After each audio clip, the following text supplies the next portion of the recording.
con todos ustedes este día en esta linda ciudad de Barranquilla, Colombia. Nunca he visitado aquí, pero está muy bonito y ojalá venga otra vez. Existió un hijo como una persona autoconsciente y distinto del Padre por identidad antes del momento de la encarnación. Lo que deseo hacer aquí es presentar una defensa trinitaria sobre la preexistencia del Hijo y hacer una exégesis detallada de varios pasajes claves y del discurso de esos contextos. Voy a argumentar la posición afirmativa, es decir, voy a presentar evidencia bíblica que el Hijo preexistió como una persona, siendo autoconsciente y distinto del Padre por identidad, antes del momento de la encarnación. Así que pido por favor que pongan mucha atención a todo lo que les voy a presentar esta noche. Solo les pido que por favor vengan con la mente abierta y que dejemos nuestras preconcepciones a un lado. Vamos a ver detalladamente qué es lo que realmente dice la Escritura sobre este tema tan importante.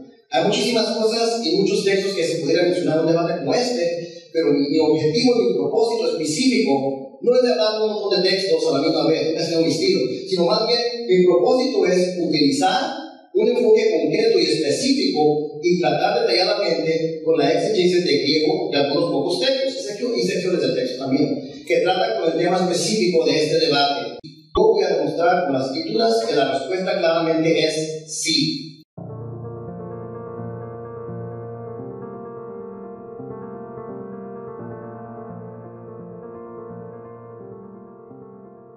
Hay algo que me llama la atención y lo agradezco, y es que no nos llamamos unitarios sino publicitarios. Los unitarios son dualistas prácticamente, nosotros somos creemos en un solo Dios. Entonces eso me alegra. Por otra parte, tengo mucha experiencia en el sentido de tratar con personas diferentes a la fe nuestra. Porque, como ya mencionó el hermano, el hecho de ser presidente de Sociedad Bíblica Colombiana América me ha dado una buena relación con las personas y eso me alegra. Para centralizar la presentación, realmente la idea que tengo yo es hablar de los puntos que tenemos en común, porque hay puntos en común y eso me alegra. Y a partir de esos puntos en común que tenemos, llegar a la respuesta lógica. Los universitarios creemos que Jesucristo ha sido engendrado y creado. No podemos hablar del Dios Hijo, sino del Hijo de Dios. Bueno, el resto se deben hacer. Muchas gracias. Bueno, ahora comenzamos con la argumentación del hermano Luis Reyes. Tiene 15 minutos, hermano. Ambos unicitarios y trinitarios creemos que el Hijo en la tierra tenía dos naturalezas desde el momento de la encarnación de Dios. Ambos creemos que era 100% Dios y 100% hombre, Dios-hombre. La unión hipostática, pero una sola persona. Ambos unicitarios y trinitarios creemos que esa naturaleza divina de Jesús, la cual se unió con la naturaleza humana desde el momento de la encarnación, preexistió el momento de la encarnación. Los unicitarios no niegan que preexistió la naturaleza divina de Jesús antes de la encarnación, sino que el punto real de desacuerdo entre ambos unicitarios y trinitarios es cómo se identifica esa naturaleza divina preexistente de Jesús. O sea, ¿se identifica como la identidad del Padre o se identifica como la identidad del Hijo? Para los unicitarios, el Hijo solo era la humanidad física de Jesús. Por lo tanto, ellos identifican esa identidad y naturaleza divina preexistente como el Padre. En contraposición, la posición trinitaria identifica esa identidad y naturaleza divina preexistente que tomó carne como el Hijo. Entonces debe de quedar claro que ningún lado aquí niega la preexistencia de la naturaleza divina de Jesús como Dios. Todos creemos que es Dios. Nuevamente, el acuerdo está con el asunto de determinar si ese que preexistió en el momento de la encarnación y que tomó carne Jesús se identifica como el Padre o se identifica como el Hijo. Mi posición como trinitario en este debate voy a argumentar que esa naturaleza divina de Jesús que preexistió y que se hizo carne y que agregó esa materia física se identifica bíblicamente como Hijo y no como el Padre. Muy importante es el siguiente punto. Ambos unicitarios y trinitarios estamos de acuerdo que esa naturaleza divina de Jesús que preexistió antes del momento de la encarnación era Dios y como Dios, entonces esa naturaleza divina preexistente poseía conciencia, memoria, intelecto cognitivo, la capacidad para hablar, la capacidad para considerar, etc. Y ambos estamos de acuerdo que Dios poseía y posee todavía todas estas características y aún están muchas más. Entonces, cuando tratamos con la preexistencia de la naturaleza divina de Jesucristo, estamos tratando con la preexistencia de algo ontológicamente real y personal. Como este es un punto que ambos estamos de acuerdo, entonces no tengo la necesidad de probar que esa naturaleza divina preexistente de Jesús posee todas estas características personales, porque nosotros lo creemos. Pero si puedo probar aquí que esa naturaleza divina preexistente personal es la identidad del Hijo y no la identidad del Padre, entonces ya he establecido la evidencia bíblica para probar mi caso y para probar mi posición de que realmente preexistió el Hijo como algo personal antes del momento de la encarnación. Habiendo dicho eso, volteen sus Biblias para el Evangelio de Juan, capítulo 6, verso 38. Juan 6, 38. Y el texto lee así: porque he descendido del cielo no para hacer mi voluntad, sino la voluntad del que me envió.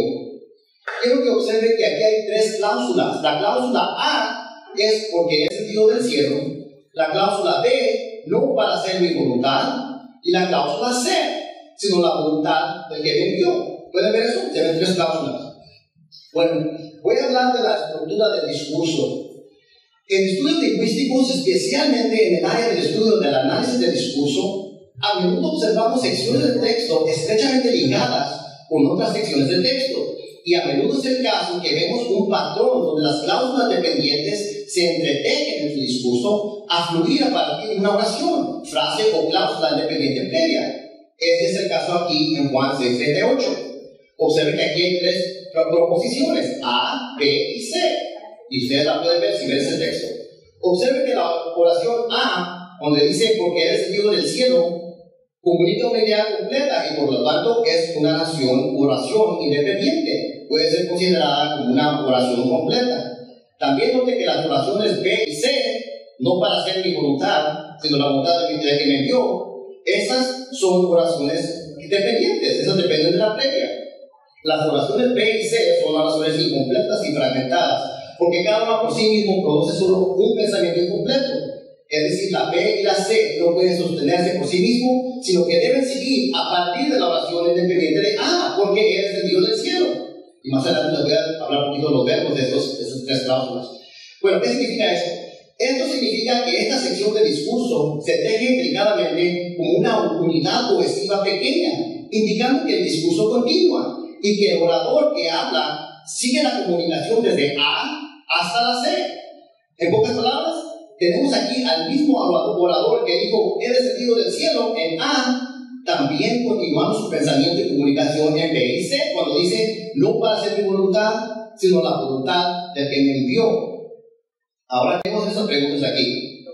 ¿Quién es el que habla en cada oración de Juan 6:38, A, B y C?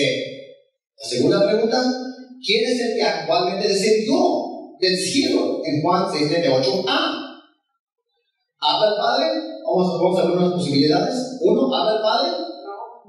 Esto significaría que el Padre descendió del cielo en A y luego que continúa en B, por diciendo que lo hizo no para hacer su voluntad, sino para hacer la voluntad del que lo envió. ¿Acaso creen los unitarios que el Padre descendió del cielo para hacer y al mismo tiempo no hacer su voluntad? Bueno, otra cosa, si el que habla aquí es el Padre, entonces ¿por qué dice el Padre que alguien lo vio del cielo? ¿Quién envió al Padre? La respuesta es nadie envió al Padre. Entonces no puede ser el Padre que habla aquí. Además, en el verso 39 y 40 se nos dice muy claro, de forma explícita, que el que envió fue el Padre, es la voluntad del Padre. Entonces no puede ser el Padre que habla aquí. Bueno, algunos universitarios apologistas me han dicho que aquí habla el Padre hecho carne como hijo. Bueno, si aquí habla el Padre hecho carne como hijo, entonces esto indicaría que el que descendió del cielo en A era el Padre hecho carne como hijo. Es decir, el Padre bajó del cielo con un cuerpo humano de materia, pero los unitarios no creen tampoco. Entonces no puede ser el Padre. El Padre hecho carne como hijo que descendió del cielo, eso es lo que no creen. Bueno, no puede ser el Hijo, porque en la mente universitaria el Hijo solamente es la humanidad. Ellos no creen que el Hijo descendió. Entonces, ¿cómo se explica este texto? Algunos universitarios dicen que algunos universitarios han argumentado que aquí en A habla la naturaleza divina del Padre y después en la transición del discurso de A a B cambia bruscamente y después habla la naturaleza humana del Hijo y ahí continúa a ser dos voluntades, una divina y una humana. Pero hay varios problemas con este argumento. El primero es que este argumento presupone que la naturaleza en sí mismo tiene voluntad, pero la naturaleza no tiene voluntad, porque no tiene la capacidad para hablar. Naturalezas no son personas, sino que por naturaleza se entienden las características básicas o inherentes de algo. Tampoco pueden ser los unitarios que aquí habla una manifestación del Padre y después la manifestación del Hijo, porque según el análisis del discurso, esto indicaría que la misma manifestación que habla en A es la misma que habla en B, pero los unitarios tampoco creen en eso. Bueno, la última opción es que en este contexto, aquí en este texto habla el Hijo preexistente. No hay otra opción, solamente puede ser el Hijo preexistente como Dios. Y el que muchas veces dijo que descendió del cielo, lean Juan capítulo 6, del verso 27 al 62. Bueno, voy a pasar unas cosas porque se me va el tiempo. ¿Cuánto tiempo tengo, hermano? 7 minutos. Ok. Regreso porque quiero hacer un enfoque en los verbos del griego aquí. En Juan 6:38, A, B y C tenemos 3 verbos. En la cláusula A tenemos, primeramente, el primer verbo es katabebeika, es perfecto en voz activa, yo te voy a explicar eso. En la segunda cláusula, katabebeika es he descendido. El segundo verbo es puedo, que es para hacer. Ese es presente en voz activa, modo subjetivo. Ahí dice mi voluntad, más la voluntad del que me envió. La tercera cláusula donde dice me envió, ese es el tercer verbo. Ese verbo es un participio aoristo, activo. Les quiero ver un poquito de qué es un participio aoristo activo. Algunos libros de gramática dicen esto. El participio aoristo se usa con mayor frecuencia de una acción antecedente al tiempo de la acción del verbo principal. Eso está en Workers New Testament Greek Books, Texas, página 365. Otra cita del mismo libro. El participio aoristo indica una acción que ocurre antes del tiempo del verbo principal. Página 237 del mismo libro. Vamos a ver otro libro de gramática. Este es de Daniel Wallace, Greek Grammar, página 614. Dice, el participio aoristo, por ejemplo, denota generalmente tiempo antecedente al verbo principal. ¿Cuál es el verbo principal en Juan 6:38? ¿Saben cuál es el verbo principal? Es el perfecto de he descendido. ¿Cuál es el participio aoristo? Me envió. Bueno, si el participio aoristo denota generalmente tiempo antecedente al verbo principal, esto indica que este que descendió del cielo fue enviado del cielo antes de descender. Obviamente que descendió tenía voluntad. Dice que descendió no por hacer su voluntad, sino la voluntad del que lo envió. En el verso 39, verso 40, vemos que es el Padre. Si en Juan 5:30, vemos que el Hijo nunca quería aspirar a ser igual a Dios. O sea, no es que se contradice, pero se sujetó. Y esta es la misma idea que vemos en Filipenses capítulo 2. Voy a hablar un poquito del primer verbo más, donde dice katabebeika, porque he descendido. Gramaticalmente también este verbo que se usa aquí para descender, y en cuanto a su inflexión gramatical es un perfecto indicativo. ¿Qué significa esto? El tiempo perfecto enfatiza la acción tuvo lugar en el pasado con los resultados hasta el presente y la compleción de esa acción. Lo importante es que algo que actualmente ocurrió en el pasado y lo que ocurrió en el pasado es que descendió del cielo. Es decir, ha descendido y está aquí. O sea, la acción de estar aquí está conectada con la acción de descender. Y el hecho o el acto ha ocurrido con los resultados hasta hoy. No pudiera haber resultados hoy, como está hablando aquí, si es que realmente y actualmente no comenzó esa acción del pasado. Esa acción que actualmente hizo fue la de descender del cielo. Donde quiera que aparece la frase, no, donde quiera, pero muchísimas veces, donde aparece la frase apatu orano del cielo, se ve que lo que desciende es algo real y existente. Mateo 24:29, las estrellas caerán del cielo. Marcos 8:11, una señal del cielo. ¿O cuánto recuerdan Lucas 9:54? Con eso los discípulos, ¿quieres que mandemos que descienda fuego del cielo? Algo real estaban pidiendo bajar del cielo, no solamente era un concepto o una idea de algo. Bueno, ¿cuánto tiempo? 3 minutos. Ok, 3 minutos. Una pregunta para terminar aquí. ¿No fue esta persona que habla aquí en Juan 6:38, A, B y C, el Hijo? Hágase esa pregunta. ¿Fue el Hijo el que habla aquí? Bueno, la respuesta es sí. Entonces aquí el que habla, Juan 6:38, es ambos el Hijo y una persona. Otra pregunta, ¿qué nos dice aquí este Hijo, el cual es una persona que descendió del cielo? Sí, es lo que dice el texto. Pero como no existía la carne o la humanidad de este Hijo, entonces ¿quién es este Hijo siendo persona que descendió del cielo? No para hacer su voluntad, sino la voluntad del Padre que lo envió. La respuesta es el Hijo preexistente personal. La interpretación correcta de este texto es esto: es que el Hijo preexistente se humilló desde antes del momento de la encarnación y no aspiró a ser igual a Dios, aunque estaba existiendo como Dios antes del momento de la encarnación. Ese es el punto de Filipenses capítulo 2, versos 5 al 10. Aquí en Juan 6:38, el Hijo preexistente no aspiró a hacer su propia voluntad, así como dice también en 5:30, sino la voluntad del Padre. ¿Por qué? Porque no buscaba su propia gloria. Juan 8:50. Este Hijo preexistente, el cual tenía gloria antes con el Padre, Juan 7:5, se humilló y tomó la naturaleza de hombre, Filipenses capítulo 2, versos 7 a 8. Y también podemos ver Juan 1:14. En este contexto es que se entiende propiamente Juan 6:38. Vimos también que desde la perspectiva del análisis del discurso textual y de la gramática, quien que habla aquí desciende del cielo en Juan A. Es el mismo que habla cuando dice no para hacer mi voluntad, sino la voluntad del que me envió. Este texto, por lo tanto, claramente demuestra la preexistencia del Hijo como algo personal, siendo Dios mismo, y completamente refuta la doctrina de la unicidad que niega la preexistencia del Hijo como algo personal. Gracias.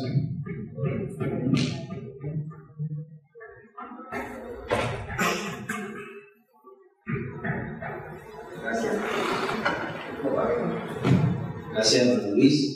14 minutos, 9 segundos. Entonces seguimos con la presentación del pastor Celestino Forel de la Iglesia Central Unida de Colombia.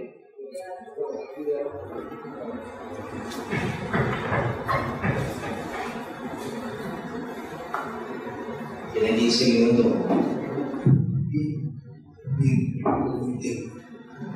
Bien, vamos a comenzar diciendo que a través de la Biblia, todos, trinitarios y unitarios, reconocemos que Dios es uno y que Dios es espíritu. Yo podría citar muchos textos, pero creo que con uno que conoce bien y lo conoce cuatro. Oye Israel, Jehová nuestro Dios, Jehová uno es.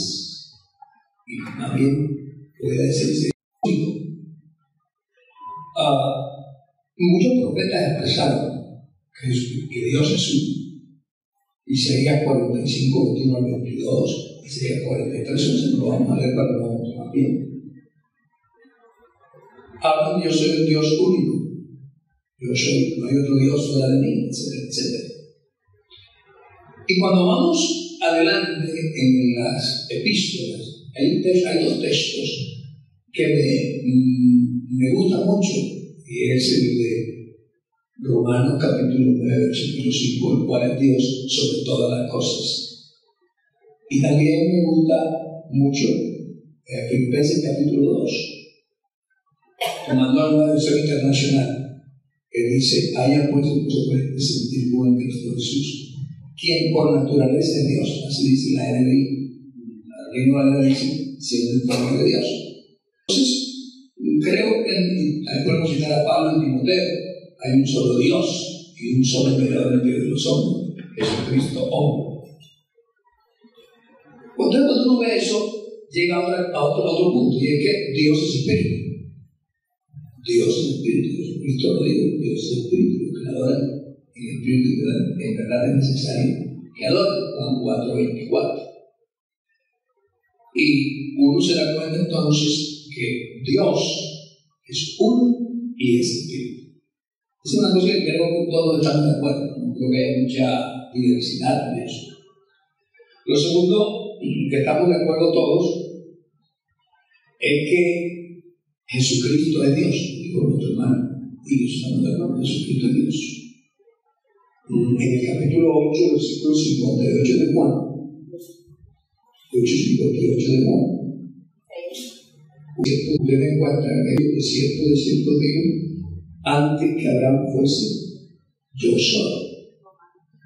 La construcción gramatical es interesante, no dice yo soy antes que Abraham, que es lo normal en español. Dice antes que Abraham fuese yo soy, dándole énfasis a esa afirmación de quién es él.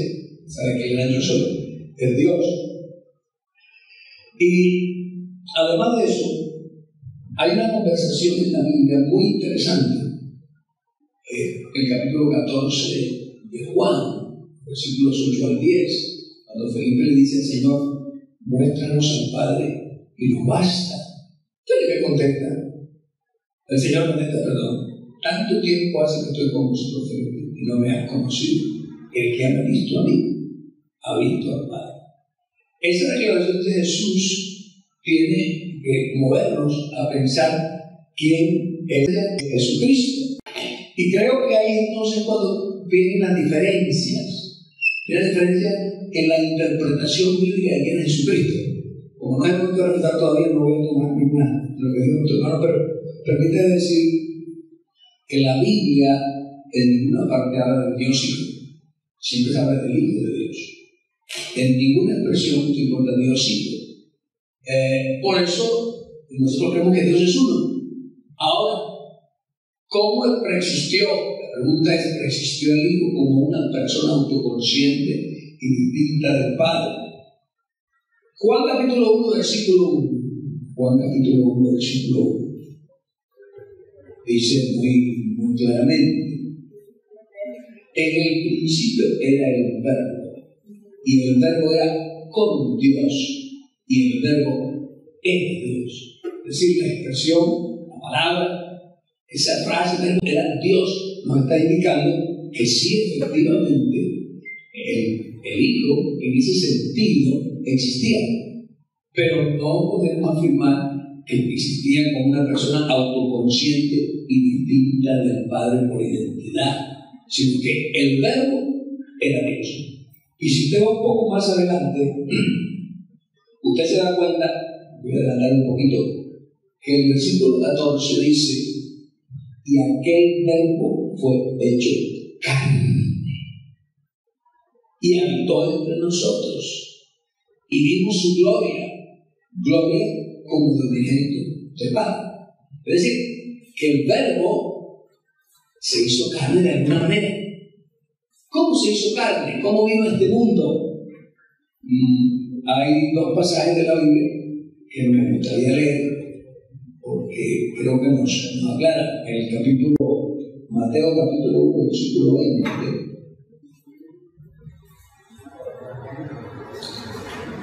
Y Lucas también lo dice, pero Mateo capítulo 1, versículo 20.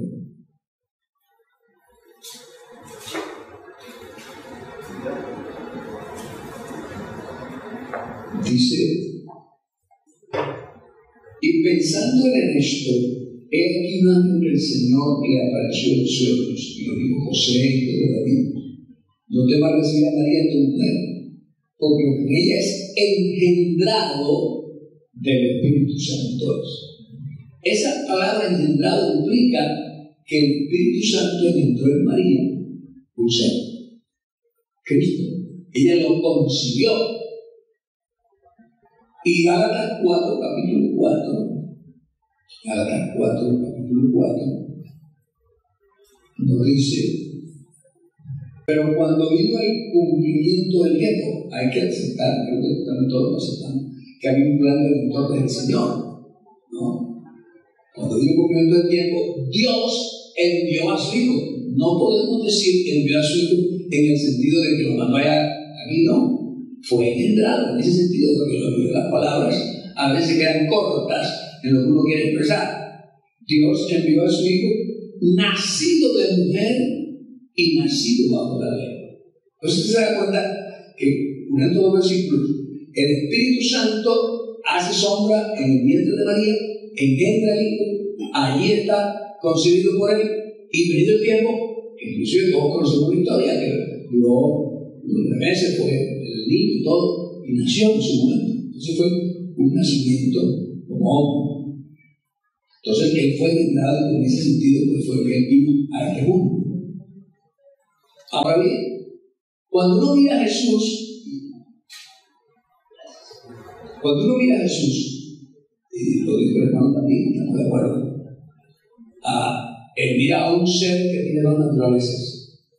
Jesucristo, estoy hablando muy claro, es verdadero Dios y perfecto hombre. Si uno minimiza alguna de las dos naturalezas del Señor, está mal. Él es verdadero Dios y perfecto hombre. Y fíjense que Colosenses 2:9 dice: porque en él habita corporalmente toda la plenitud de la deidad. Es decir, en ese cuerpo estaba Dios manifestado al ser humano. 1 Timoteo 3:16 dice, grande es el misterio de la piedad. Dios ha sido manifestado en carne.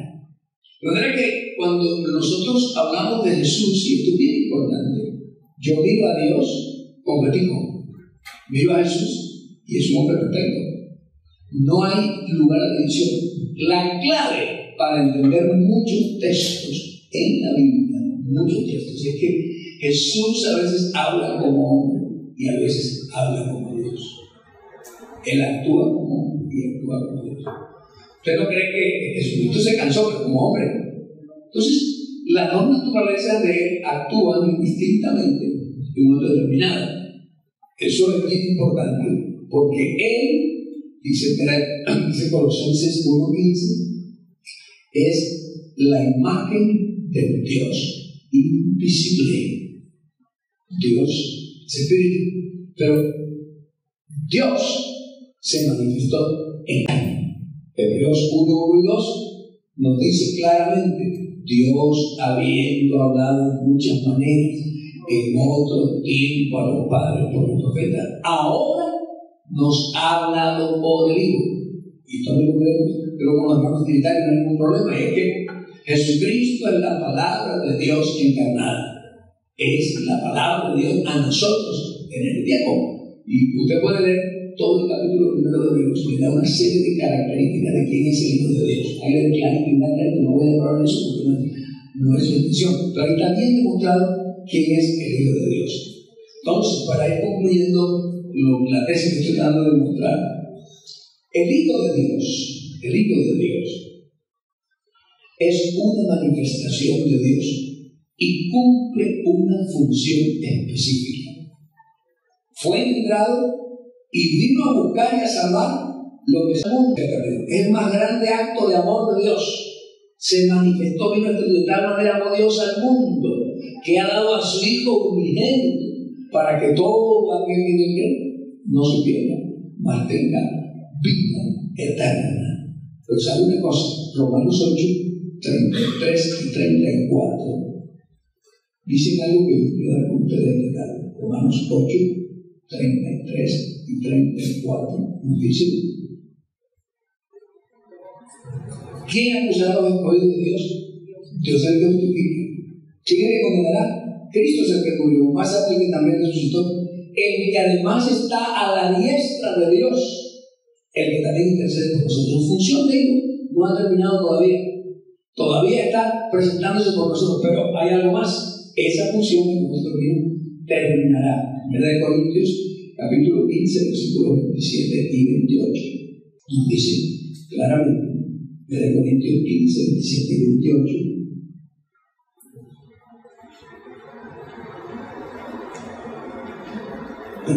sí, 27 y 28. Porque todas las cosas las sujetó debajo de sus pies, y cuando dice todas las cosas han sido sujetadas a él, claramente se sitúa aquel que sujetó todas las cosas.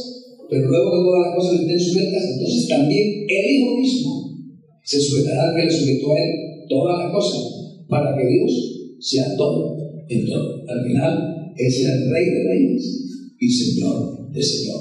Respuesta a la pregunta: el Hijo no existió como una persona autoconsciente y distinta del Padre por identidad de la creación, sino que Él es la manifestación de Dios en carne para redimirnos del pecado y llevarnos a Dios. Pero esa función terminará y entonces Jesucristo será Rey de Reyes y Señor de Señores. Apocalipsis 1:8. Dios le bendiga, Señor. Dios le bendiga. 12 minutos 16 segundos. Pasamos al hermano Luis con 15 minutos de refutación.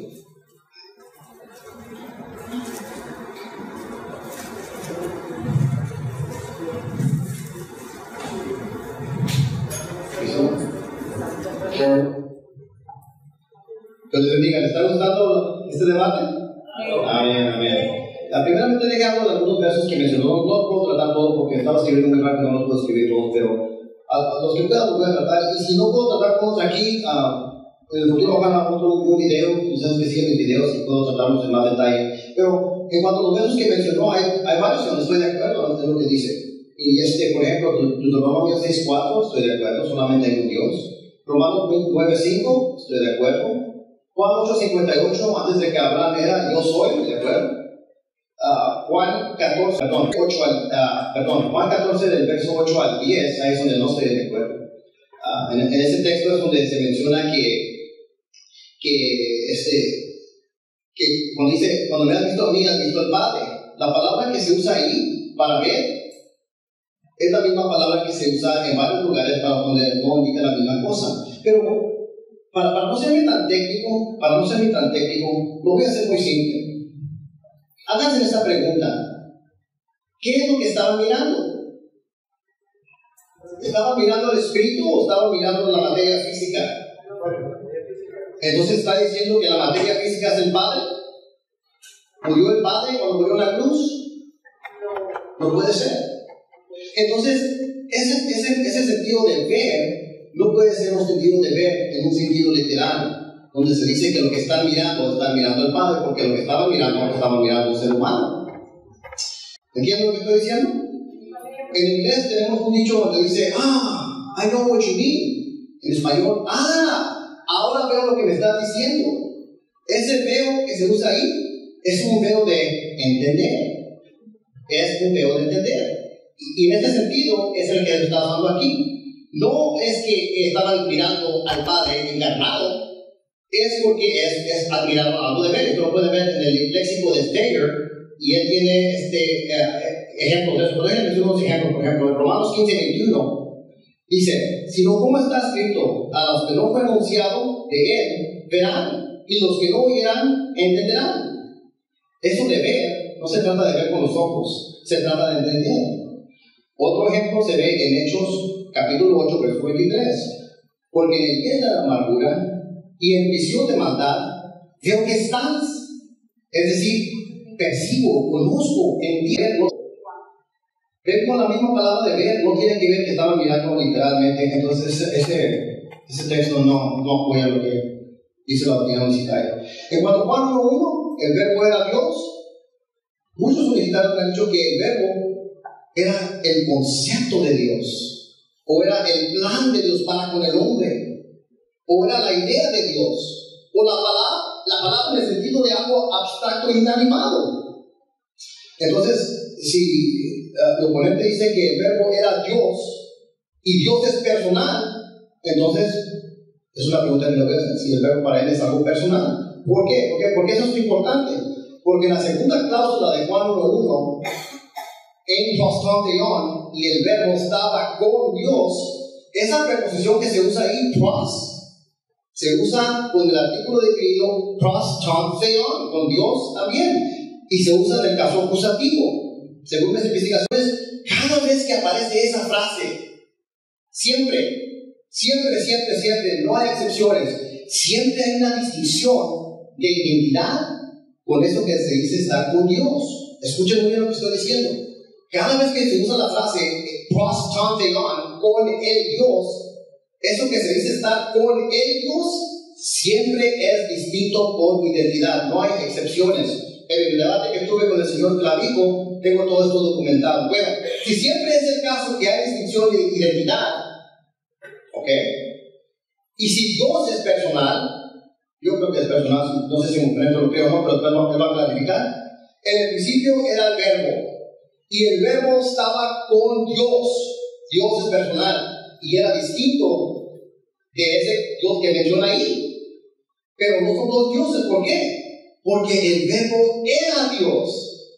Entonces, ese que está ahí es personal y es distinto de identidad y es el mismo Dios. Es el mismo Dios. Voy a hablar un poquito de aquí de un texto, no recuerdo si lo mencionó o no, pero lo voy a tratar porque es un texto muy importante. Ese es cuando menciona Hebreos 1:5, por ejemplo. Muchos comunitarios necesitan este verso. Dice: ¿a cuál de los ángeles dijo Dios jamás, mi hijo eres tú, hoy te he engendrado? Y otra vez, yo seré el padre y él será mi hijo. Hace mucho énfasis los unitarios le dicen engendrado, y ya ves, no existió el hijo porque fue engendrado. ¿Cómo puede ser eterno si fue engendrado? Bueno, lo toman, el problema es que no entienden bien el término. Primeramente, debería quedar claro que el término griego enao sí se puede traducir como engendrado. Eso no lo niego, pero no dije traducir.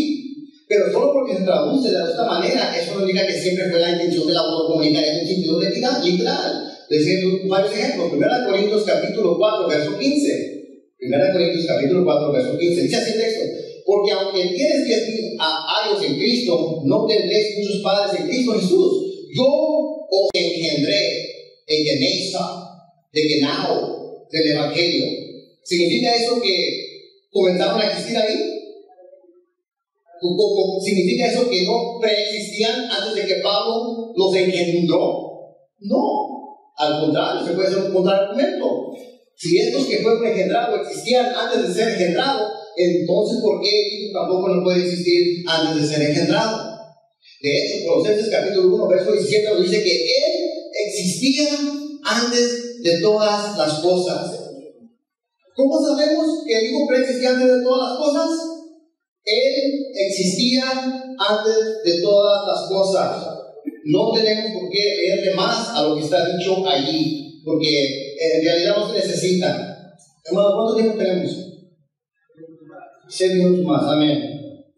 Quiero hablar aquí un poquito del texto de Filipenses capítulo 2. Por favor, no entiendan eso. En verdad, debates como este, el tiempo se nos va muy rápido. Y yo sé que el Señor Celestino está de acuerdo conmigo porque se va muy rápido el tiempo. Y hay muchísimas cosas que se pueden tratar en detalle. No me gusta hacer las cosas aprisadas, pero vamos a hacer así las cosas ahorita. Filipenses capítulo 2, del verso 5 al 11. Escuchen muy bien, ¿ok? Escuchen muy bien. Haya pues en vosotros esta actitud que hubo también en Cristo Jesús. ¿En quién?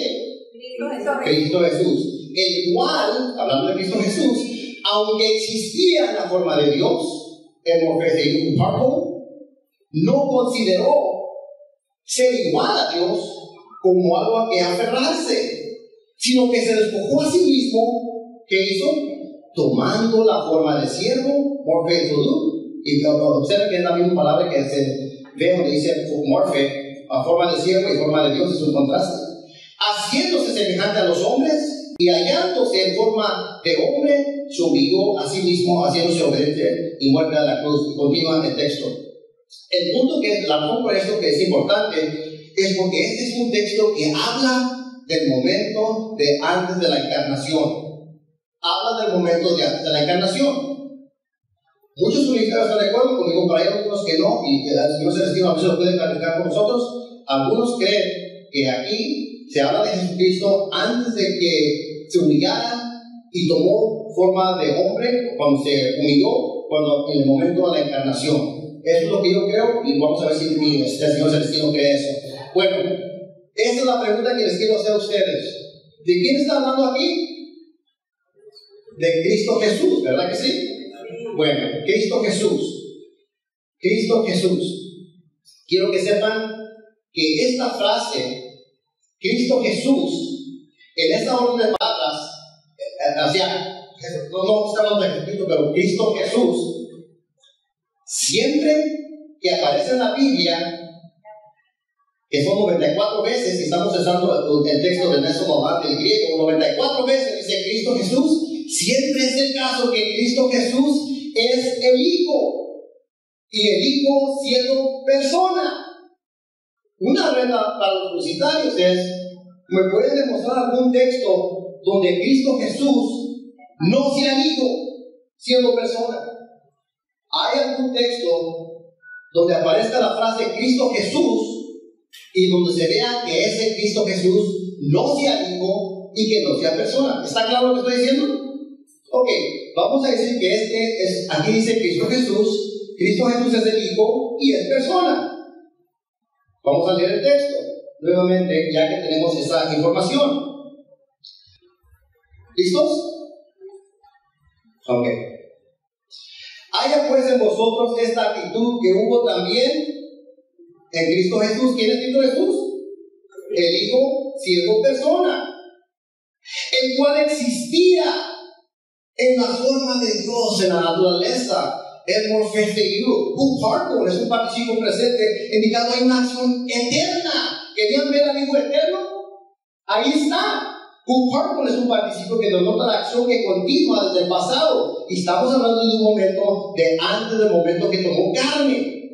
Cristo Jesús es el Hijo siendo persona, el cual, aunque existía en la forma de Dios, no consideró. Oigan, ¿la silla puede considerar? No. ¿Esto puede considerar? No. ¿Solamente qué puede considerar? Personas. Aleluya. Solamente personas pueden considerar. Y esto es antes del momento que tomó la forma de carne. Y eso, amigos, realmente lo vemos, de eso de considerar, se hace antes del momento de la encarnación. Cristo Jesús existía en la forma de Dios y no consideró ser igual a Dios. ¿Por qué? ¿Qué dice Juan 6:38? Porque he descendido del cielo no para hacer mi voluntad, sino la voluntad del que me envió. No escuché nada del lado publicitario que ha tratado con este verso. ¿Quién es el que descendió en Juan 6:38? Porque el que habló en la primera cláusula también habló en la segunda y la tercera. ¿Y quién es el que descendió en Juan 6:38? Eso es lo que queremos saber. Ojalá el Señor Celestial lo trate. Y si no, pues otra vez no se presione. Lo puede hacer otra vez, no hay problema. ¿Ok? ¿Cuánto tiempo tengo? 11 minutos. Oh, ok. Bueno, ok. Iba a decir, ok. Bueno, lo que quiero hacer aquí rápidamente, ¿se acuerdan del verso que les cité Juan 6:38? Porque he descendido del cielo, no puede descender algo que no existe, ¿ok? Conceptos no descienden, planes en la mente de Dios no descienden, porque he descendido del cielo, no para hacer mi voluntad, sino la voluntad del que me envió. Los unitarios sí que descendió, o en las teologías, que fue el Padre que descendió. No fue el Padre, pero ellos creen que descendió Dios. Nosotros también creemos que descendió Dios, ¿estamos de acuerdo? Y creemos que solamente hay un Dios, ¿estamos de acuerdo? Pero no es el Padre. ¿Quién es el que descendió aquí? Lo que voy a hacer es voy a leer el contexto de este verso, permítanme. Voy a leer el verso en su contexto para que vean. Y ustedes escuchen, ¿ok? Juan 6:28. Juan 6:28. Por favor, síganme, ¿ok? No, lo único que voy a hacer es leer el texto. Entonces le dijeron, ¿qué debemos hacer para poner en práctica las obras de Dios? Respondió Jesús siempre es el Hijo, ¿verdad? Y les dijo, esta es la obra de Dios, que creas en el que Él ha enviado. Ahí se pone esa palabra, Él ha enviado. Le dijeron entonces, ¿qué pues haces tú como seña para que veamos y te creamos? ¿Qué obra haces? 31. Nuestros padres comieron del maná del desierto, como está escrito, les dio a comer pan, ¿de dónde? Del cielo. ¿Cuántas veces dice esa palabra? Juan 6:32. Entonces Jesús les dijo, en verdad os digo, no es Moisés el cual nos ha dado el pan del cielo, otra vez, haciendo mucho énfasis, sino que es mi Padre. Entonces está hablando el Hijo. Mi Padre, el que os da el verdadero pan del cielo. Wow, ¿qué voy a decir otra vez? Está hablando el Hijo, está hablando el Padre. Porque el pan de Dios es el que bajó del cielo y da la vida al mundo. Ok, el pan de Dios bajó del cielo. ¿Quién es el pan de Dios que bajó del cielo? Verso 34. Entonces le dijeron, Señor, danos siempre este pan. Ellos pensaban que estaban hablando del maná. Juan 6:35. Jesús le dijo, yo soy el pan de vida. Jesús es el Hijo. Al menos que el lado publicitario quiera negar que Jesús es el Hijo, eso es el anticristo. Entonces, una pregunta para los unitarios es, por ejemplo, en Filipenses capítulo 2, donde hablamos del Hijo en el estado de su preexistencia, perdón, donde dice Cristo Jesús. ¿Es Cristo Jesús ahí el Hijo? Tiene que ser el Hijo. Bueno, vamos a continuar. Verso 36. Pero yo os dije que aunque me hayáis visto, no creéis. Todo lo que el Padre me da, vendrá a mí, el Hijo. Al que viene a mí, el Hijo, de ningún modo lo echaré. Ok, verso 38. Porque he descendido del cielo, no para hacer mi voluntad, sino la voluntad del que me envió. Y esta es la voluntad del que me envió, que todo lo que Él me ha dado no se pierda, sino que la resucitaré en el día final, porque esa es la voluntad de mi Padre.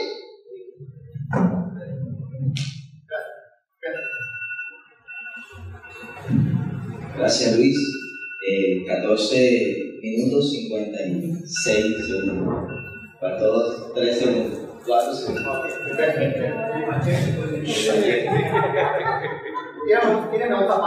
De todos modos, ahí los minutos que tienen restando, ahorita se les suman. Se los suman. Bueno, quiero comenzar haciendo unas aclaraciones, porque quedan unas ideas y no son tan precisas. En primer lugar, quisiera que a partir de hoy no nos llamen solo Jesús, porque no somos solo Jesús. Creemos en el Padre, en el Hijo y en el Espíritu Santo. Lo que pasa es que creemos que Jesucristo es Dios y que Él a veces actúa como Dios y a veces actúa como hombre, eso es todo. En segundo lugar, uno no puede basar su doctrina en palabras, porque las palabras son códigos y los códigos no expresan lo que realmente quiere decir. Por ejemplo, el hermano mencionó que cuando yo cité el capítulo 14 de Juan, hablé de ver, y sí hablé de ver porque es lo que dice ahí, pero nunca en mi mente está el que está físicamente el cuerpo, el padre, porque yo el espíritu. Estoy de acuerdo con la exégesis que le hacen, estoy perfectamente de acuerdo. Pero entiende, conoce, ve que ese es el Padre del que está actuando. Lo que pasa es que Dios se ha manifestado en carne. Eso es bien importante precisarlo.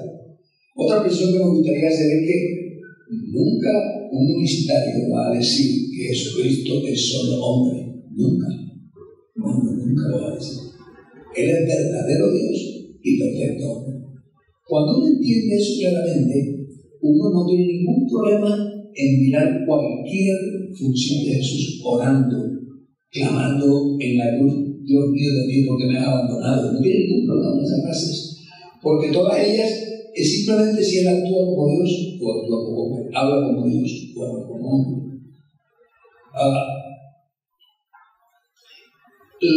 La parte que más me llamó la atención es la parte de ser engendrado o haber sido enviado, porque uno de dos: o él tiene un cuerpo allá, y no sé si eso lo afirmaron los no trinitarios, o no lo tenía. Entonces, Dios, el versículo de ustedes de Juan capítulo 1, en el principio del verbo, y el verbo con Dios, y el verbo era Dios, está diciendo que Jesucristo ya existía, pero no como una persona aparte. Es que el hecho de que Dios haga, Dios diga, no implica, o que Jesucristo haga, diga, no quiere decir que existía como tal. No hay un Dios hijo. Estaba en el plan de Dios. La palabra se hizo carne y vino a este mundo. Es decir, uno tiene que tener todo el concepto claro en la Biblia de cómo Dios va manifestando al ser humano. Cómo Dios, un Dios nunca usted le podrá decir que hay 2 o 3 en el cielo. Nunca le podrá decir eso. Nunca, porque ellos tienen la concepción de un único Dios, nada más, un único Dios. Y en ese sentido nosotros creemos que Él es el único Dios, pero sí creemos que Jesús estaba en el plan de Dios. Claro que estaba. Y claro que en ese sentido, por eso creemos lo que dice Juan capítulo 1. Era el verbo y el verbo era con Dios y el verbo era Dios. Pero es un hecho histórico, que María era una virgen, no conocía a hombre y de pronto salió embarazada. Y era tan así que José quiso dejarla porque dijo: esto es un gol que me han metido, no sé quién sabe qué va a pasar. Y quiso, pero el Espíritu no la dejes, porque lo que ella tiene en su vientre no es porque se ha acostado con otro hombre, sino porque ha sido engendrado por el Espíritu Santo. Pues eso uno se da cuenta que hay un proceso de encarnación. Claro está, hay que admitir algo. ¿Cómo es posible que un Dios grande y poderoso, inmensamente bueno, se manifieste como hombre? Eso sí es un misterio. Y yo no se lo podría explicar porque eso es lo que Dios ha hecho. Lo ha hecho por su gracia, por su voluntad. Grande es el misterio de la vida. Dios ha sido manifestado en carne. Los planes de Dios para nosotros los humanos son incomprensibles. No logramos entender, no logramos comprender. De manera que yo creo lo que la Biblia dice, pero yo caigo en la calle, ¿no? ¿Cómo pasó? ¿Qué sucedió? Pensar, por ejemplo, fue un espermatozoide que fecundó un óvulo de María. Yo no me atrevería a decir eso, porque no lo dice la Biblia. La Biblia dice que él fue generado, punto. Te dice, ¿cómo pasó y qué fue lo que pasó? No lo creo porque no lo sé. La Biblia no lo explica claramente. Entonces, nosotros no negamos el Hijo como Dios, no lo creemos profundamente. Lo creemos profundamente. Es decir, y le voy a contar una experiencia que tuve hace un tiempo aquí y me llamó la atención porque casi nunca había escuchado orar a un trinitario a Jesús, sino que era el Padre. Entonces, un día estaba aquí en la corporación universitaria, el rector de ese tiempo, fuimos a orar y el Señor Jesús me llamó la atención. O sea, que él estaba reconociendo que a Jesús se le puede orar y él era el decano, el rector de la universidad y la corporación universitaria de los presbiterianos, reformada. Entonces, uno va entendiendo que cuando yo voy, con esto que concluir, cuando yo miro a Jesucristo, veo a Dios sin problema. Cuando miro a Dios, para mí es completo. No son partes, no son pedazos. Es un solo Dios que se manifiesta como Padre en la creación, como Hijo en la redención y como Espíritu Santo en la santificación. Pero es un solo Dios. No hay. Yo sí tengo que decir que veo diferencias a veces entre algunos no trinitarios. En una oportunidad le pregunté a uno, cuando usted llegue al cielo, ¿cuántos va a ver? Era 13. Yo voy a ver uno solo. Dios es uno, es único y no hay otro. Gracias, Dios. Sí, todavía no, pero siga. Es suficiente. Ok, bueno. Entonces seguimos con 3 preguntas que harán cada uno. Hermanos, cada uno tenían 3 minutos de más, que no se habían pasado 2 minutos, pero veo que los hermanos ya. Entonces, vamos un momento a pasar 3 preguntas. No sé si quieren que el público interactúe con ustedes. Sí, hay aquí algunos.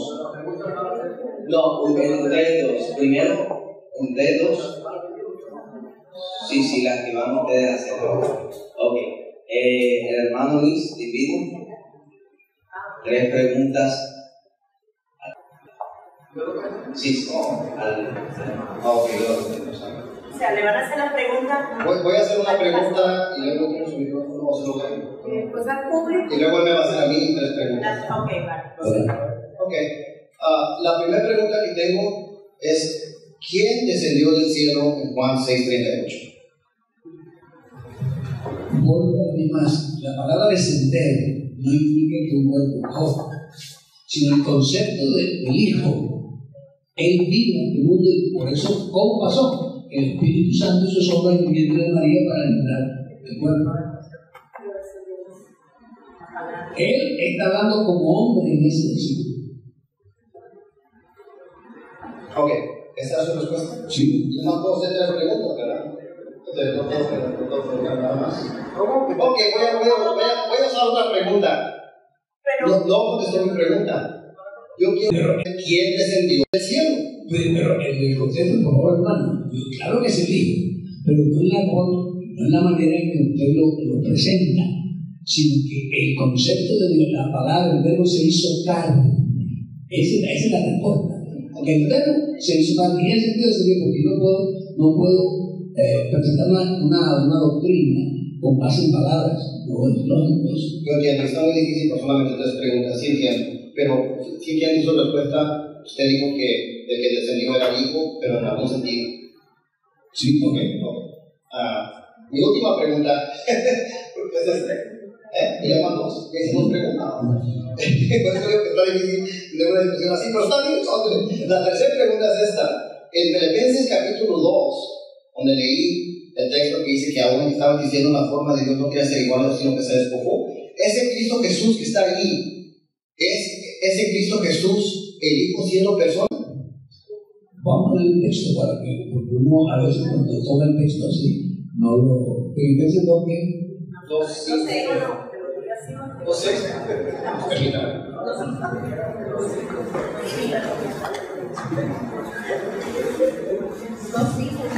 Sí, es donde dice, haya pues en vosotros esta actitud que hubo también en Cristo Jesús. Mi pregunta es ese Cristo Jesús el Hijo siendo persona? No, dice el cual no independiente, es Dios manifestado en carne. Esta versión dice, la Reina Valera, el cual siente el forma de Dios. La NBI dice, ¿quién es Dios por naturaleza? Así dice la Biblia. Entonces, yo digo amén. Claro, pues es correcto. Es correcto. Es decir, Él es verdadero Dios y perfecto. Pues claro, no hay ningún problema. Ok, como ya no puedo hacer preguntas, con eso estamos bien. La audiencia hace su propia experiencia de sesión. Ahora usted me puede hacer las preguntas. Bueno. Ya.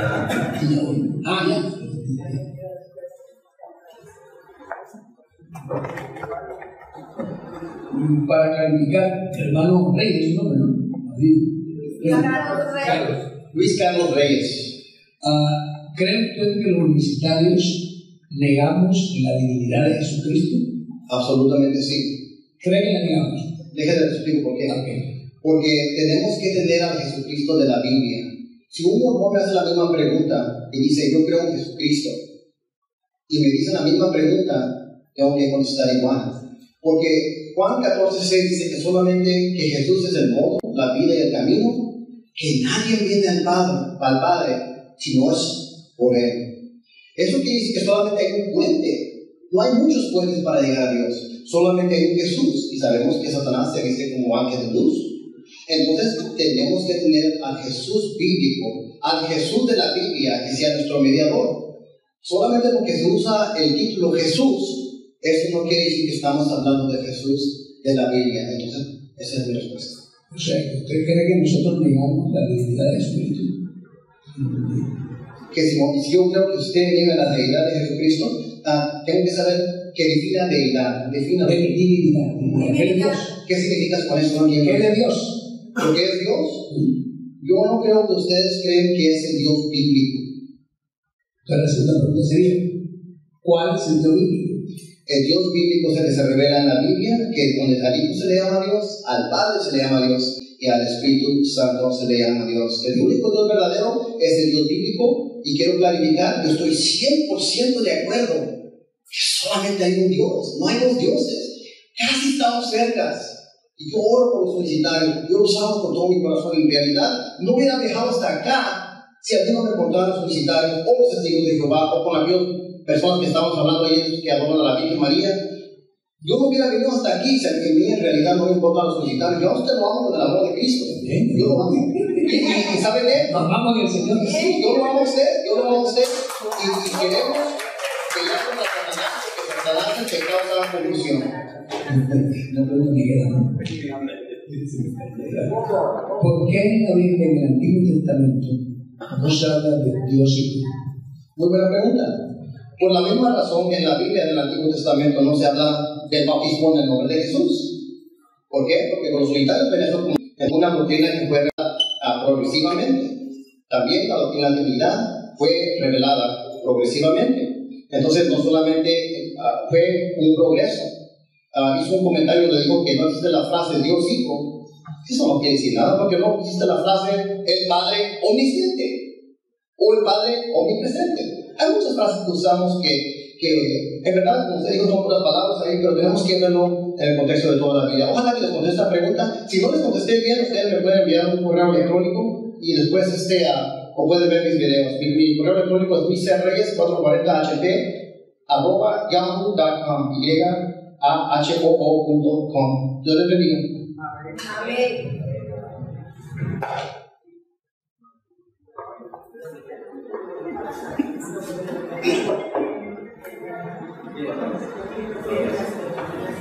Gloria al Señor. Bueno, ahora vamos a pasar. Yo sé que la audiencia quiere participar también. ¿Quiénes quieren participar? No. Pero yo quisiera saber si aquí hay un visitario. ¿Sí hay un visitario? No, porque ahí sí sería una desventaja, al menos que se lo hiciera también. Entonces, por tal motivo y tal razón, no se van a presentar las preguntas. Entonces, sí, no sería justo. Bueno,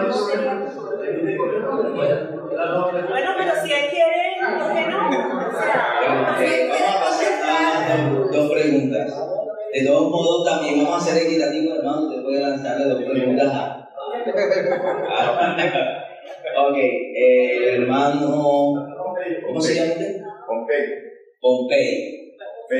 Okay. Ok.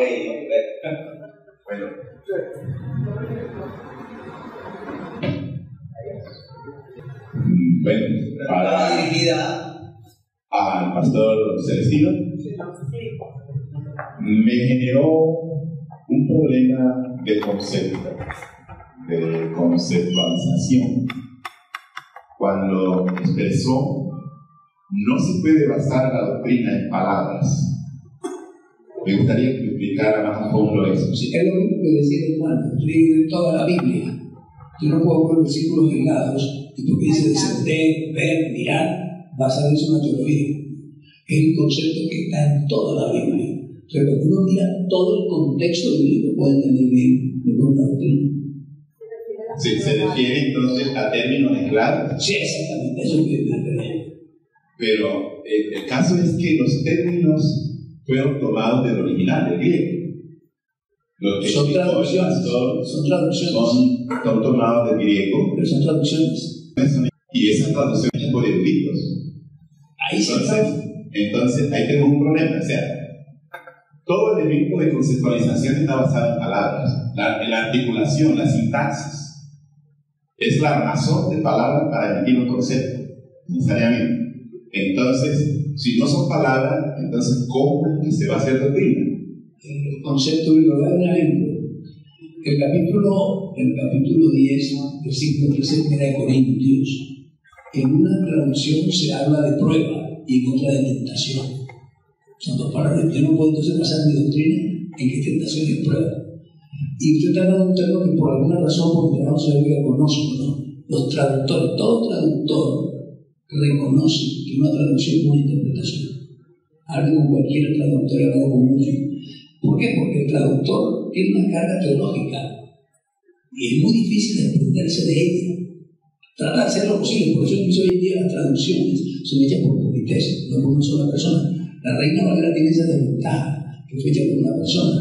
Hoy en día las traducciones son comités que hablan y discuten y se ponen de acuerdo y que haya diferencias teológicas. En ese sentido que hablo yo, no son palabras, es el concepto que hay en toda la Biblia. Seguimos el orden. Buenas tardes. Mi nombre es Mario Acenta. Por un espacio de tiempo estuve visitando como testigo de Jehová más o menos unos 27 años. Y el Señor literalmente me bajó del caballo con un solo texto bíblico. Un solo texto bíblico y tiró por la borda toda la doctrina que había estado en mí durante 27 años. Ese texto bíblico yo quisiera contextualizarlo ahora mismo con el hermano, el publicitario del grupo. Es o sea, hablando del contexto, segunda carta de Timoteo 3:16 nos dice que toda la escritura es inspirada por Dios y nos sirve para redarguirnos y todo aquello. Génesis fue escrita, ya saben, por Moisés. Génesis 11:5 está hablando de la torre de Nimrod y habla de que descendió Jehová para ver lo que estaba haciendo el hombre en ese instante.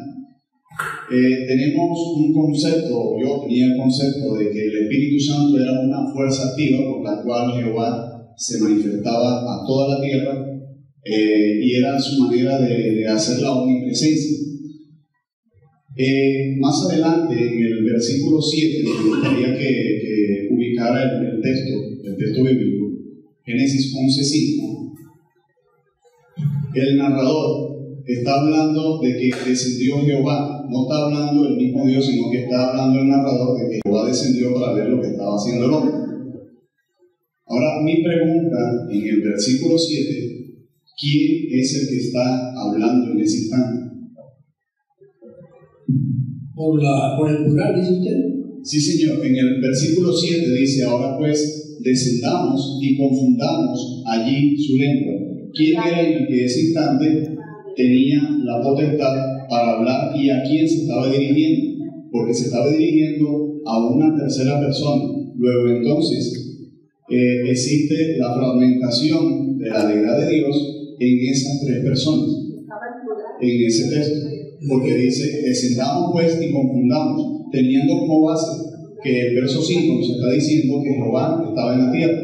Luego entonces, si dice descendamos, está haciendo como una redundancia, porque Jehová está en la tierra. Entonces, ¿quién era el que estaba? Sí, pero que sea una pregunta concreta. Que no sea todo un no solamente ese, hay varios textos en el Antiguo Testamento que son plurales. Eso no hay ningún problema. Resulta, si hagamos, hay varios. Resulta que si usted se coloca en los zapatos de un judío, lo que menos piensa un judío, y sobre todo judío, del pueblo judío, es que hay dos o tres allá en el cielo. Es lo que menos piensa, porque él tiene un único Dios. Entonces, ya eso nos quita la idea de que hay dos, que el Hijo hablando con el Padre con el Hijo.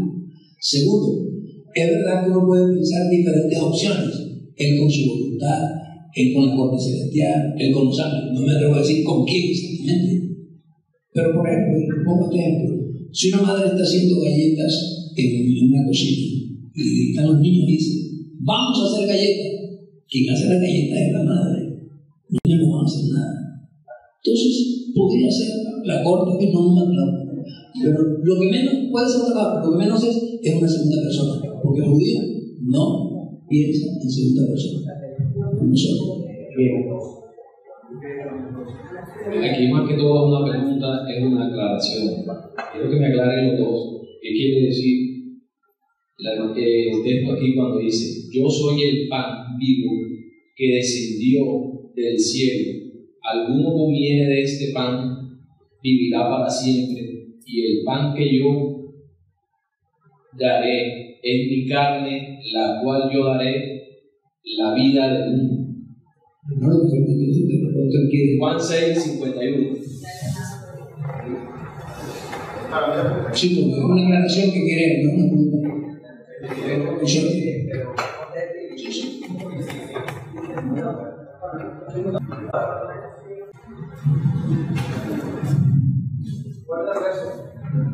Juan 6:51. Juan 6:51.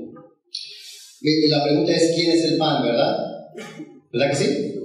Ok. Quiere decir, es un metáforo que se refiere al referente metáforo. Se refiere, gracias hermano. Deja de decir una vez que mi idioma dominante es el inglés, ¿ok? Para que no me tiren piedras acá, porque yo sé que ustedes hablan muy bonito el español. Ok. Miren, quiero que les voy a pasar la pregunta, pero lo voy a pasar en el contexto, ¿ok? En el verso 35, si movemos unos versos hacia atrás, dice Jesús, ¿qué dijo Jesús? Yo soy el pan de vida. Entonces, ¿quién es el pan de vida? El pan de vida es Jesús. ¿Por qué lo está diciendo de esa manera?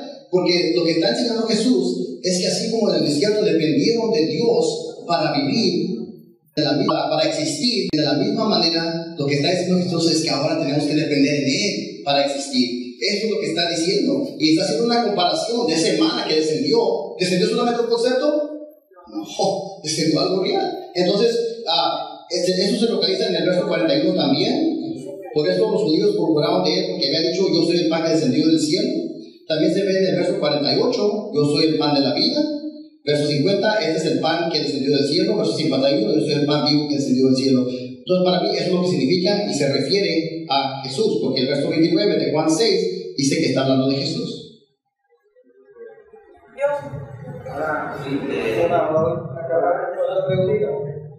Otra pregunta. ¿Ya las hemos visto? Con respecto a que En respecto a que usted no veía en el Antiguo Testamento, para claridad, ¿no? Antes de que usted no veía al Hijo en el Antiguo Testamento, ¿es correcto? ¿Cómo fue que dijo? Dios Hijo. La expresión Dios Hijo, ok, ¿usted dice literal o literal? O sea, enseguida, sí, en el Antiguo se habla del Hijo de forma profética, siempre habla de forma profética. Creo, bueno, no soy muy erudita, he estudiado un poquito. ¿Sabe usted lo que es el concepto de teofanía? Claro, ¿verdad? ¿Qué significa para usted una teofanía? Es una aparición de Dios en forma temporal, para hacerse visible al hombre en un momento determinado. Ok. ¿Sabe usted la historia de Abraham cuando Dios le manda allí que aparece en Éxodo 3:14, 15, donde él le promete a Abraham un hijo, bueno, le promete allí Dios a Abraham un hijo, etcétera? Bueno, toda la que no voy a decir todo. Y luego dice que en el versículo 17 dice: y sucedió que puesto el sol y ya oscurecido, se veía un horno humeando y una antorcha de fuego que pasaba por entre los animales divididos. Entendemos que en el antiguo pacto, o sea, cuando se hacía un pacto entre dos personas, pues se hacía entre esas dos personas. Vemos aquí que Abraham no pasó, ¿correcto? El que pasó fue un horno de fuego, ¿ok? Y de fuego que pasaba por entre los animales, una antorcha de fuego. Mi pregunta aquí es: ¿quién cree usted que puede ser esa antorcha de fuego? Si Dios en el nuevo pacto vemos que el que consumó el pacto fue con su Hijo, Jesucristo. Y aquí nos está mostrando claramente una teofanía del Hijo. Perfecto, estamos de acuerdo, no hay ningún problema. Las teofanías no son el Hijo. Teofanías son apariciones temporales de Jesús, de Dios, para aparecer al hombre. Una teofanía, estoy de acuerdo con usted, no hay ningún problema, pero no es el Hijo. Es una teofanía bien diferente. Pero en el nuevo pacto luego vemos, ok, vale. Bueno, pero por favor, preguntas puntuales y no se va a argumentar nada. No, sino que me quedé pensando en la pregunta acá del amigo, decía, argumentaba, toda escritura es inspirada por Dios. Luego decía que cuando en Génesis decía, descendamos, usted le contestaba que los judíos no creían, ¿qué fue exactamente lo que le dijo? Le dije que los judíos no, ni siquiera remotamente piensan que una conversación de Dios con otro Dios o con una parte de él, parece el único Dios. ¿Y usted cree que Dios, si se revela en las escrituras, lo hace para complacer a alguien? Si no se revela en la escritura, independientemente de que usted o el judío o el otro crea, él dice lo que tiene que decir. Sí, pero es que él no está hablando, la escritura no está intentando demostrar que hay una Trinidad, no intenta, siempre está describiendo lo que está pasando, eso es todo. Bueno, es su forma de ver, ¿verdad? Bueno, muchas gracias. Espérate un momentito, a ver, yo tengo una pregunta para ver si me la responde el hermano Luis Carlos. Perfecto. A ver, hermano, hágame un favor. El Padre, de acuerdo al Señor Jesucristo, ¿fue visto en el Antiguo Testamento o no? Es posible que sí, en algunas ocasiones. Muy bien, es posible que en algunas ocasiones. Sí, pero hay veces que Dios, es muy difícil decir cuándo sí, cuándo no, porque hay veces que Dios se puede revelar de diferentes formas en diferentes contextos. Muy bien. Ok, ahora, resulta que el Señor Jesús dijo que al Padre no lo había visto nadie. ¿Es cierto o es falso? Eso es correcto. Muy bien. Entonces, cuando el mismo Abraham, dice la Escritura, en el capítulo 17, que a Abraham se aparecen 3 personas. Una de ellas es Jehová, Yahweh. Correcto. ¿Es correcto? Correcto. Y no solamente lo ve Abraham, correcto, sino que habla con él y le prepara alimento. Correcto. ¿Quién es ese Yahweh? ¿El Padre, el Hijo o el Espíritu Santo? Se me hace que esa pregunta se la debe hacer a él. No a mí. Yo sé quién es, Pero no me gusta sacarle demasiado a un texto, especialmente en el Antiguo Testamento, porque como estudiantes siempre tenemos que interpretar el Antiguo Testamento en la luz del Nuevo Testamento. Yo podría decir que ahí yo puedo decir, después de estudiar toda la Biblia, que ahí posiblemente es el Hijo, pero no voy a hacer un argumento de eso, porque no hago un argumento del oscuro, sino que hago el argumento de lo... Muy bien. Entonces, como ya el pastor Celestino ya tiene el concepto, yo le pregunto, en el capítulo 19, del versículo 24, dice la Escritura: entonces Jehová hizo llover sobre Sodoma y sobre Gomorra, azufre y fuego, ¿de parte de quién? De parte de Jehová de los cielos, desde los cielos, y destruyó las ciudades y toda aquella llanura. Aquí, ¿cuántos Jehová se mencionan? Porque dice la Escritura, ¿qué dice en su texto? ¿Ustedes tienen la Reina Valera? Sí, señor. Muy bien, el texto dice, ¿qué versículo? El versículo 24 de Génesis 19. Dice la Escritura: entonces Jehová hizo llover sobre Sodoma y sobre Gomorra azufre y fuego de parte de Jehová desde los cielos, y destruyó las ciudades y toda aquella llanura con todos los moradores de aquellas ciudades y el fruto de la tierra. O sea, el versículo menciona que Jehová hizo llover de los cielos fuego por parte de Jehová. Sí. Ok, ahí no hay dos Jehová. Por favor. Ahí no se menciona Yahweh Hijo y Yahweh Padre. No, déjame buscar. Yo tengo la respuesta, pero déjame buscarle en la otra versión, porque creo que hay una mala lectura simplemente. Ya le voy a buscar en otra versión, la NBI, por ejemplo, 19:24. Miren, es simplemente una construcción gramatical, nada más. 24. Perdón, un momentico, estoy tratando de ubicarme. 23, 22, 23. Entonces el Señor hizo que cayera del cielo una nube de fuego y azufre sobre Gomorra. Sí, es forma de escribir. Si te das cuenta, la NBI no menciona dos veces a Jehová, sino una sola vez. Se lo leo nuevamente. Entonces el Señor hizo que cayera del cielo una lluvia de fuego y azufre sobre Sodoma y Gomorra. ¿Qué versión es la suya? La que tengo aquí, la NBI. La nueva versión internacional.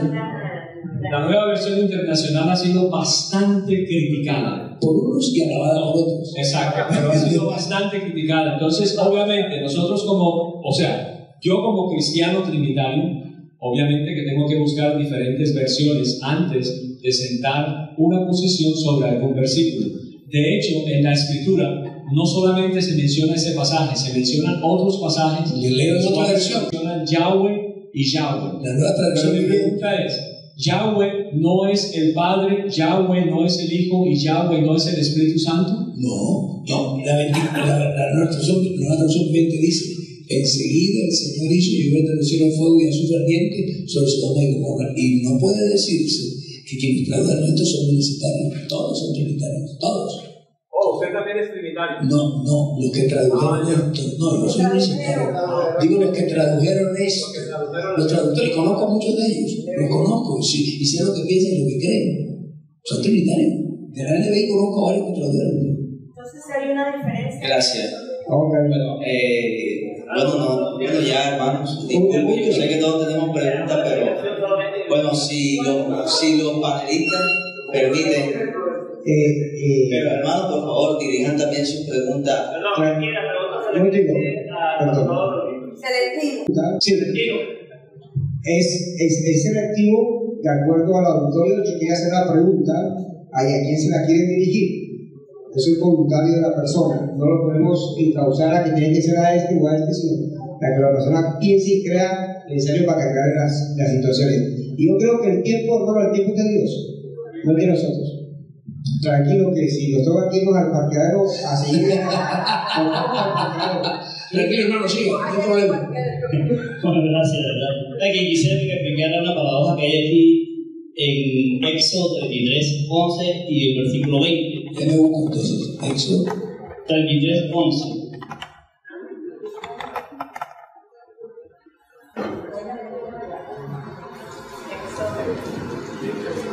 Sí, señor. Dice, y hablaba Jehová a Moisés cara a cara, como habla cualquier a su compañero.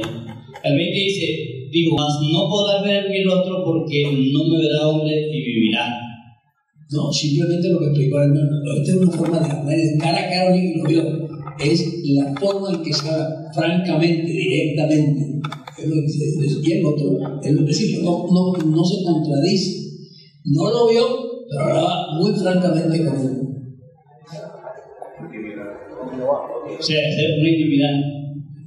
Una intimidad. ¿Una qué, perdón? Intimidad. Sí, exactamente. Okay. Perfecto. Bueno, ya para... Un momentico, yo quiero terminar okay. con esto antes de... Porque es que le estaba preguntando a Matt acerca de la posición de Génesis. Correcto. Esa es la versión que utilizaría en algún momento determinado una persona que quiere mantenerse que efectivamente no hay dos Yahwehs en ese momento. De hecho, esta versión, Celestino dice así. ¿Cuál versión? What is the name of this version? Ok, esta es la nueva versión americana estándar de la Biblia. No creo que la tenga en español. Ah, está en inglés. Está en inglés, sí. Ok, Pablo el apóstol utiliza este versículo. Entonces, dice así: entonces el Señor llovió sobre Sodoma y Gomorra fuego en brimstone. Ok, piedra y fuego. From the Lord, dice el original. En esta versión, la original no, pues el manuscrito dice: de parte del Señor desde los cielos. Ahora, si usted va a Amós 4, versículos 10 y 11, está haciendo la presentación de dos Yahweh, no de uno solo. De hecho, en muchas versiones se ha reemplazado el nombre Yahweh por el nombre Lord, Señor, sí, para diferenciarlo precisamente de Yahweh. ¿Cómo? No, dice la Escritura, dice: envié una plaga a ustedes de la manera que lo hice en Egipto. ¿Correcto? Amós,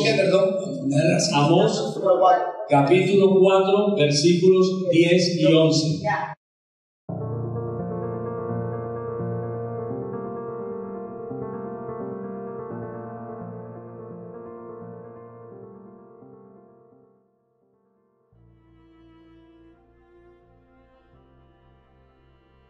Entonces, dame una versión, por favor, en español para no tener que traducirla directamente. Aquí se puede leer, aquí dice... ¿Qué versión, perdón? La Reina Valera.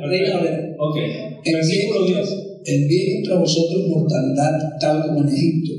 Maté a espada a vuestros jóvenes con cautiverio de vuestros caballos e hice subir el hedor de vuestros campamentos hasta vuestras narices. Mas no volvéis a mí, dice Jehová. Ok, ahí Jehová, perdone, y esto quiero decírselo a los hermanos. Hoy en día hay muchas versiones donde se ha reemplazado Yahweh por el nombre Señor. ¿Para qué? Para que los que lean la Escritura entiendan que se está hablando del Señor del Nuevo Testamento, que es el mismo que se manifiesta en el Antiguo Testamento, pero como Señor.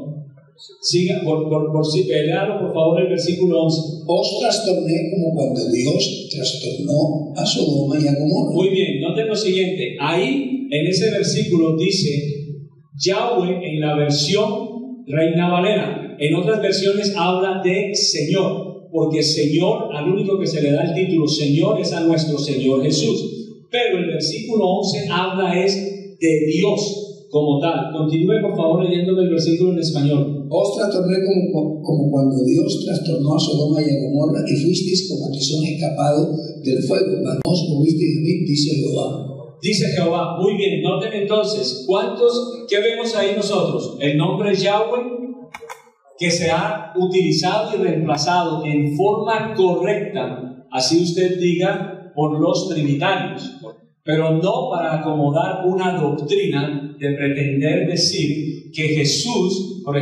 que el Padre está en el Antiguo Testamento y que es el mismo Jesús en el Nuevo Testamento. Entonces, aquí claramente nos está enseñando dos cosas claras: que hay un Yahweh que se ha reemplazado por el nombre Lord, que es Señor, y se mantiene en el versículo 11 el nombre de Dios. Pero la declaración, ¿cómo termina? Mas no volviste a mí, dice Jehová. Muy bien, dice Jehová. ¿Y quién envía fuego sobre Sodoma y Gomorra? Dios. Muy bien, ¿de parte de quién lo envió? Del mismo Dios. Entonces estamos hablando, pero del mismo Dios en la persona del Hijo, más no en la persona del Padre. El modalismo nosotros sabemos y así hemos enseñado que es indudablemente una doctrina herética. Y no hay en estos momentos, por así decir, una respuesta clara del por qué para usted se dice primeramente Yahweh y después se dice Dios. Yo sí la tengo. Mire, la Biblia es una forma, es la palabra de Dios en palabras de hombres. ¿Sí me hago entender? La Biblia es la palabra de Dios en palabras de hombres. Cuando yo escribo algo, utilizo términos interdependientes uno de otro, pero forzar a decir que ahí está hablando de uno y de un segundo, francamente es una exégesis bastante bien afiladita por ahí, bien en la mitad. Yo no puedo decir que nada de esto que hay dos. Eso es imposible. Simplemente una forma de hablar de Dios es el mismo, como Jehová es el mismo, no hay otro. Eso es lo que yo veo. Bueno, muchas gracias por todo. Vamos a darle un fuerte aplauso al Señor.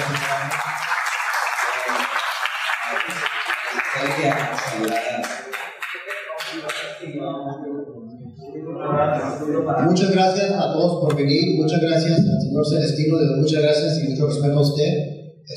Perdón si lo ofendí, pero tengo que decir. No hay ninguna ofensa, tranquilo, no se preocupe.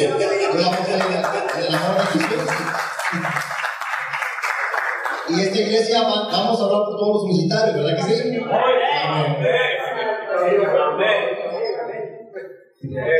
¿Quieres saludar a la audiencia? Sí, claro, pero hermanos, muchas gracias por haberme invitado a esta reunión. Tengo la dicha de permanentemente alternar con muchos hermanos trinitarios, no con muchos, porque por mi posición social bíblica permanentemente estoy hablando con ellos, nos ha gustado el Señor. Amén. Me aprecian, los aprecio y los amamos en el Señor. Dios les bendiga.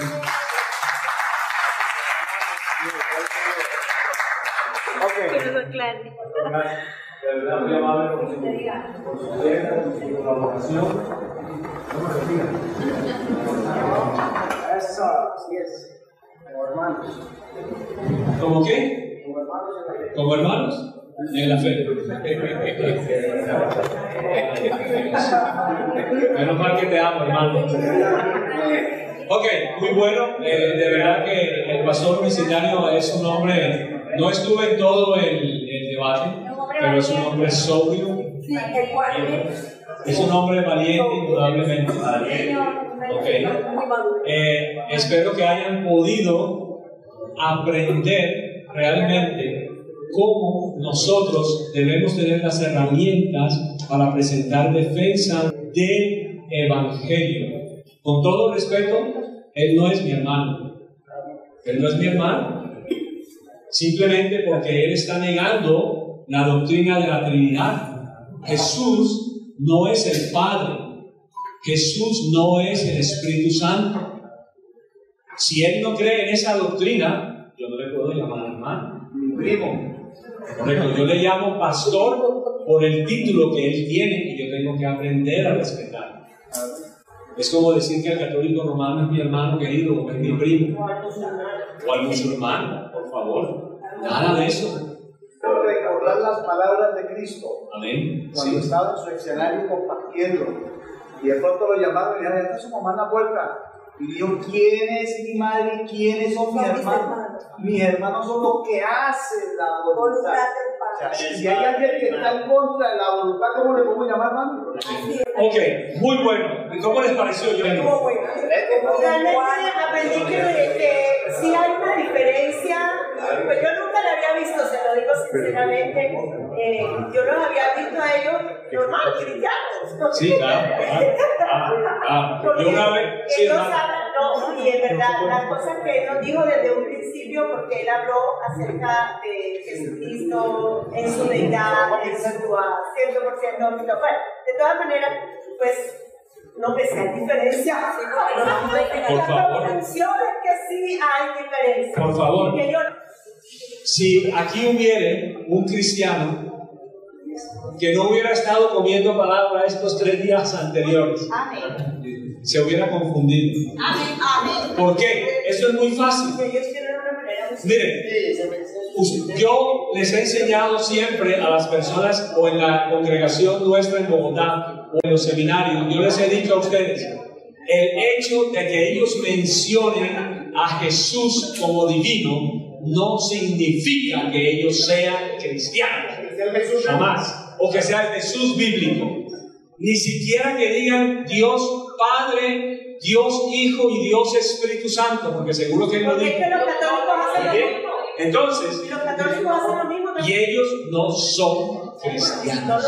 Entonces, cristiano es aquel que ha creído en la doctrina básica, una de las tantas, que es la Trinidad. Quien se salga de la Trinidad es un hereje. Punto.